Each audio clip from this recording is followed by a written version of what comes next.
ইব্রাহিম ওনার ছেলে ইসমাইলকে দেখতে গেলেন। অনেক দিন পরে দেখতে গেলেন। ওই দিন বাড়িতে সাইয়েদনা ইসমাইল বাড়িতে নাই, বনে গিয়েছে শিকার করার জন্য।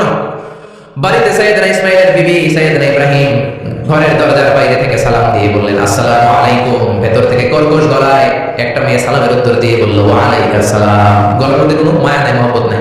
জিজ্ঞেস করলো সাইয়েদনা ইব্রাহিম, মা কেমন আছো? কাইফা হালুকি ইয়া উম্মি? মেয়েটাকে বেশি সুবিধা না, তোমাদের খাওয়া দাওয়া কেমন চলে? ভালো না? তোমার জামাই কই বনে গেছে? এবার মেয়েটা বলেছে আপনি কেডা? সাইয়েদনা ইব্রাহিম বলে আমি কে চিনবা না? ইদা জাআ যাওজুকা মিনাল গাবা, স্বামী যখন বন থেকে ফিরবে ফাকরাই আলাইহিস সালাম, তোমার স্বামীর একটা সালাম দিবা। ওয়া মুরিহি ইয়াগাইরা আদাবাতা বাহিয়ার, বলবা ঘরের দরজার নতুন ঘরের দরজার চৌকাঠটা যেন তোমার স্বামী পাল্টে দেয়। এই কথা বলে বুখারীর বর্ণনা। কিসের হাদিস? বুখারীর হাদিস। ইব্রাহিম চলে গেলেন। ইসমাইল আসার পরে বিবি বলতে আরম্ভ করছে, দুপুরবেলা একটা বুড়া আইছিল। বুড়া কে আইছিল? সাইয়েদনা ইসমাইল বলে কোন বুড়া আসছে? কি বলছে? বিবি বলে আপনারা সালাম বলছে, ওয়া আলাইকুম আসসালাম। আর কি বলেছে? আর বলছে ঘরের দরজার চৌকাঠ যেন আপনি পাল্টে ফেলেন। এই কথা বলার পরে সাইয়েদনা ইসমাইল চিৎকার দিয়ে বলে ও কি করলি তুই? নিজের কপাল পড়লি, নিজের কপালে নিজে কুড়াল মারলি। ও মিয়া, চোর বোঝে চোরের সিগন্যাল, পুলিশ বোঝে পুলিশের সিগন্যাল, নবী বোঝে নবীর সিগন্যাল, ঠিক না? সাইয়েদনা ইব্রাহিম যা বলছে ইসমাইল ইসলাম ধরে ফেলছে। দেখে বললে এটা বুড়া না, এটা তোর শ্বশুর। এইটা আমার বাবা ইব্রাহিম খলিল, আমার বাবা যা বলেছে। সিগন্যালটা তো গ্রিন সিগন্যাল না, এটা তো রেড সিগন্যাল, এটা তো বিপদ সংকেত। আমার বাবা যা বলেছে মানে হলো তোরা যেন আমি তালাক দেই। Get out, get out. I divorce কি, তোরা তালাক দিয়ে দিলাম। বাবার খুশির জন্য তালাক দিয়ে দিস। আপনার আব্বাও যদি আপনার বউকে তালাক দিয়ে ফেলতে বলে দিবেন নাকি? আবার দিয়া বলে দিয়ে না, মুসিবত হচ্ছে। আপনার বাবা সাইয়েদনা ইসমাইলের বাবা, ইব্রাহিমও বাবা, ঠিক কি না?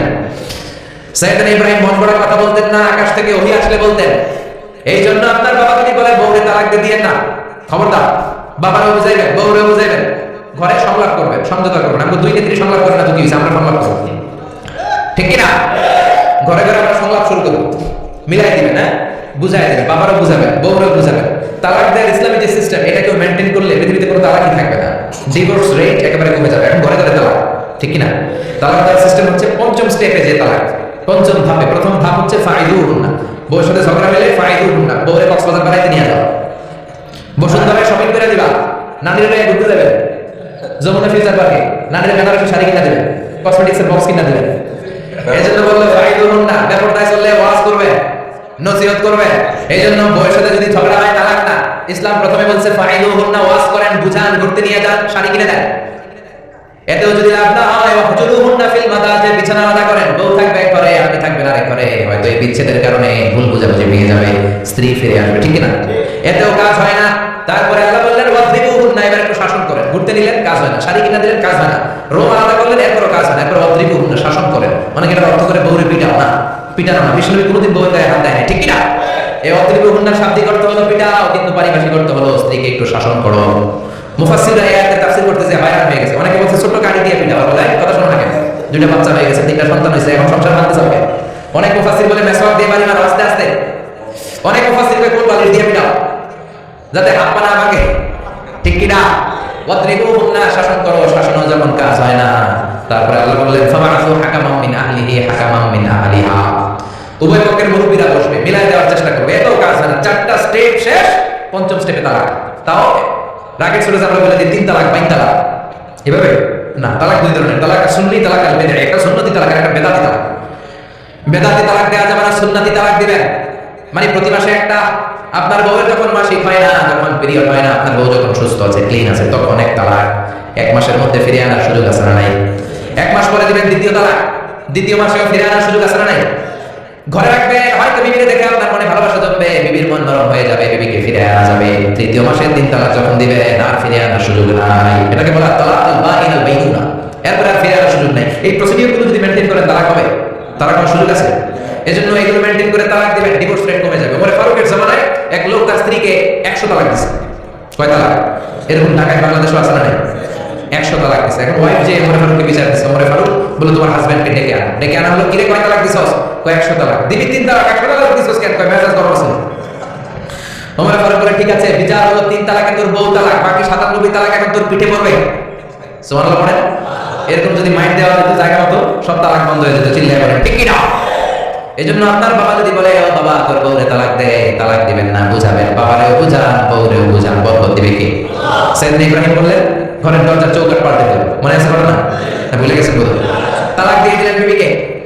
নতুন সংসার শুরু হলো, আরেকটা বংশীয় নেককার মেয়েকে বিয়ে করলেন। 3 বছর পর সাইয়েদনা ইব্রাহিম আবার বেড়াতে আসলেন। আজকেও সাইয়েদনা ইসমাইল বাসায় নাই। সাইয়েদনা ইব্রাহিম সালাম দিলেন, আসসালামু আলাইকুম। এবার জাদুমাখা কণ্ঠে, কুকিল কণ্ঠে, মোলায়েম কণ্ঠে একটা মেয়ে ঘরের ভেতর থেকে বলে, ওয়ালাইকুম আসসালাম। ওয়ালাইকুম আসসালাম। সাইয়েদনা ইব্রাহিম বললেন, কাইফা হালুকি ইয়া উম্মি, মা কেমন আছো বলো বলো। মেয়েটা বলে, আলহামদুলিল্লাহ আলা কুল্লি হাল, সব অবস্থায় আলহামদুলিল্লাহ। সুবহানাল্লাহ। সংসার কেমন চলে? কয় খুব ভালো। খাওয়া দাওয়ার অবস্থা কি? কয় আরো ভালো। এই মরুভূমির মাঝখানে রৌদ্রের মধ্যে দাঁড়িয়ে দাঁড়িয়ে কথা বলেন, কেউ তো কোনোদিন আমাদের খোঁজ নিতে আসে না, কে আপনি, ঘরে আসেন। সাইয়েদনা ইব্রাহিম বলে, না আমার পরিচয় দিব না, ঘরেও আসবো না। মেয়েটা বলে, আপনি যদি ঘরে না আসেন আমি কিন্তু রাগ করব। সুবহানাল্লাহ কোন। জোর করে ঘরে নিলেন, শরবত খাওয়ালেন, খেজুর খাওয়ালেন, রুটি খাওয়ালেন, মাংস খাওয়ালেন। সাইয়েদনা ইব্রাহিমও চোখের পানি ছেড়ে দোয়া করলেন, ও মিয়া এটাও মাইয়া আগেরটাও। আহা, বেশ কম আছে না নাই?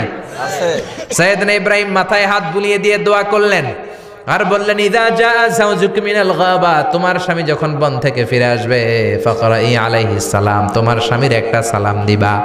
ওয়া মুরিহি আন ইউসবিতা আতাবাতা বাবিহি, আর বলবা ঘরের দরজার নতুন চৌকাঠ যেন জীবনেও না পাল্টায়। চলে গেলেন। ইসমাইল আসলেন। বেবি বলল, নুরানি চেহারার এক আল্লাহর ওলির মতো মুরব্বী লোক আসছিল। মুরব্বী আসছে শুনে ইসমাইল তো ভয় পেয়ে গেলেন, কিরে আগে তো একটা ঘটনা ঘটছে, ঠিক কিনা? কেমন আচরণ করেছিস বল। বিবি বলে, আপনি ভয় পাবেন না, আমি খুব ভালো আচরণ করেছি, আপ্যায়ন করেছি।